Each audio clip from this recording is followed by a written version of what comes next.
প্রিয় দেশবাসী সবাইকে আসসালামু আলাইকুম। আমি সুজন ড্রাইভার আপনাদের মাঝে দেখাবো এই কয়েকদিন আগে ঢাকা হিমায়তপুরে গাড়ি পুড়ে গেল। সেই গাড়িগুলোই দেখুন, এই গাড়িগুলোই পুড়ে গেছে। গাড়ির আগুন লাগছিল এই কারোর থেকে।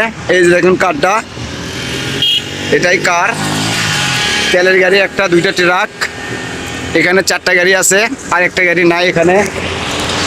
দেখুন গাড়িগুলো কিভাবে পুড়ে গেছে, একদম কিছু নাই গাড়িতে, একদম পুড়ে গেছে গাড়িটা। দেখেন রিং সহকারে নাই হয়ে গেছে, মানে কি আগুন লাগছে, চাকার রিং সহকারে গলে গেছে গোটাল ইঞ্জিন। এটা এলিয়ন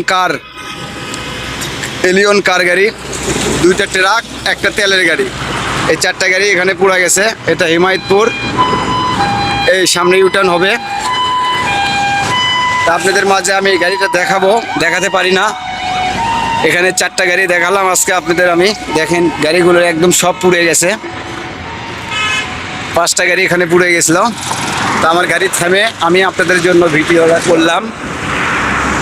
এটা প্রায় 15 দিন আগের ঘটনা, আপনাদের মাঝে দেখালাম গাড়ি চারটা, তার মধ্যে বেশি পুড়ে গেছে ওই কাঠটা সব কিছু পুড়ে গেছে।